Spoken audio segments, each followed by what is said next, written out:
Hey guys, Jono here. I've been getting some requests just to do a deck analysis, so let's go ahead and do that.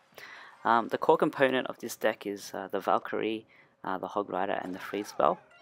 So what I want to do at the start is just to get as much value as I can from trading with all my opponent's troops, and then drop down the big combo when he's not suspecting it. Okay, so the baby dragon I use it in place of the wizard, just because I've always really liked the baby dragon. I've upgraded it since the very beginning, and the tombstone is there because I think it's one of the most underrated cards. I think it should be in almost every deck. It's great against balloons and hog riders, and it's good as a really cheap decoy against the crossbow, perhaps. The spear goblin is there as a good decoy as well against something like, say, Prince or the giant skeletons. And it's also really good because my deck doesn't have too much anti-air, so it's good against balloons. And the minion horde also good against balloons and hog rider if I don't have a tombstone up. Okay, so the pros of using this deck is the combo is really strong. When I want to use the Valkyrie to just deal with a lot of the smaller ground troops, and what I do is I place her on the bridge, and then I'll push her through with the Hog Rider just to make her go really fast, because she's quite useless by herself. Since she's so slow, she just gets shot down by range units. And when she reaches, say, the closest building or the tower, the Hog Rider will just do work on it while she takes care of the units. Then I follow that up with a freeze. The cons for playing this deck is I would say it's a little bit more skill intensive than some of the other decks that run defensive buildings, because if I fail on making trades, I can get punished really heavily. Just because I don't have any kind of insurance policy to fall back on. My base I wouldn't have any kind of Inferno or Tesla's backing it, so I get punished really heavily. But I think it's really fun. One of the best things about this deck is I find that the ceiling cap is quite high because it allows you to outplay your opponents. Alright, so let's just jump into a game against a level 8. Alright, so we're up against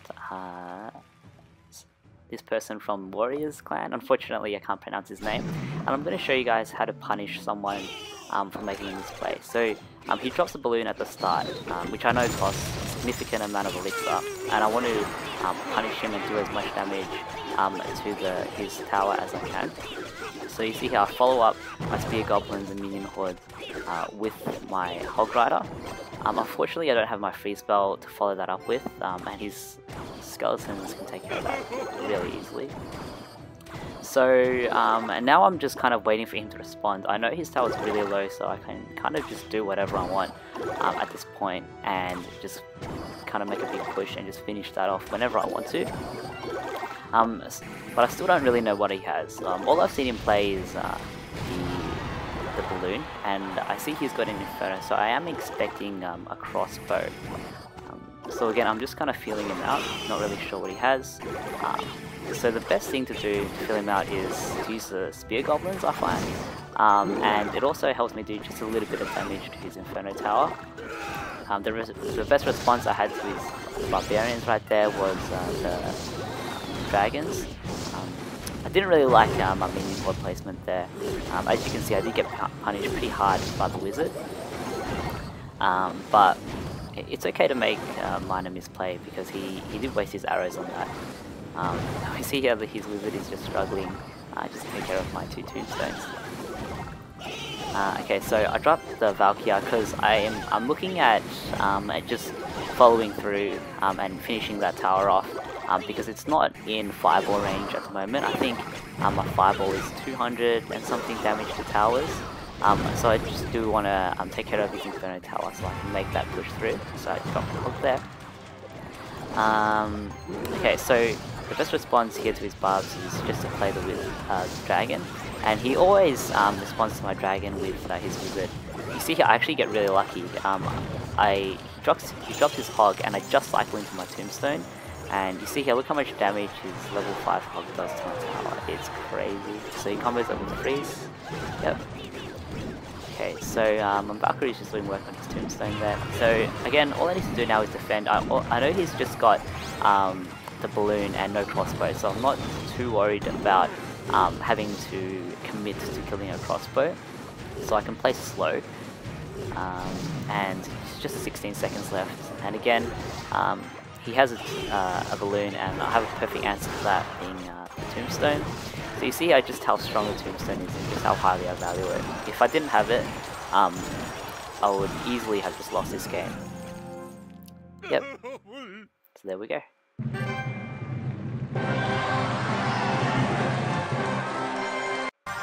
Alright, I'm going to show you guys a really close game I had against Bade.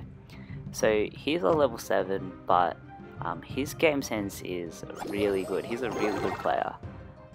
Okay, so we start off here with the tombstone, and this guy's actually going to show you how powerful the knight is. I didn't really respect the knight too much, but this guy uses it really well. So if you guys have a knight, you can learn from him.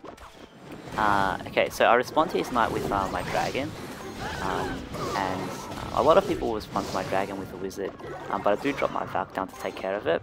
So here we do see the combo, so I'm using my hog to push the Valk across to his tower, and he responds with the tombstone fairly quickly. And you see his counter freeze is really good. He uses his knight down to take my hog down, so it doesn't do too much damage to his crown tower, while I just have my spear goblins and skeletons just doing some chip damage to it. Okay, so because it's a reset, I'm probably looking at placing down another tombstone. And we see here that he does have an Inferno Tower. So again, I do expect a crossbow, but maybe not. Never know.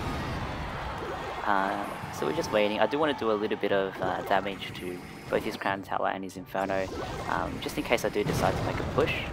And we see here he takes down the tombstone. And when you see someone fireball your tombstone that aggressively, it's probably because they have a hog like that. And so I don't have any good responses to his hog. I only have you know, my hog rider and my dragon and a free spell, so I do decide that the best option there is just the dragon. And I do decide to just push through ahead. You can see here he uses his knight, which is super tanky, to just soak up the damage from the dragon, and look how much damage it takes. It's still half health, and my dragon just goes down to his crown tower. That was excellent use of the knight there. So you see here I do fireball to take out both his Inferno and his wizard, and I push through with the hog, and I have a free spell to follow that up with. But again, the knight is so good. Yeah, he uses that to just finish off my hog rider. And again, he fireballs aggressively, and I expect a hog, but well, I expect him to have a hog, but I do have another tombstone in place of that. Okay, so his knight again, and he does have his hog. And look how much damage his hog does to my tower, comboed with a free spell and arrows. It's crazy. And he fireballs it, and my tower's down to 14 health. And here I just make my big push. Free spell. Yeah, so that was a crazy game against Bade. So if you guys have a knight and you want to learn how to use it, look at that guy. It's really, really strong. Thanks for watching. See you guys next time.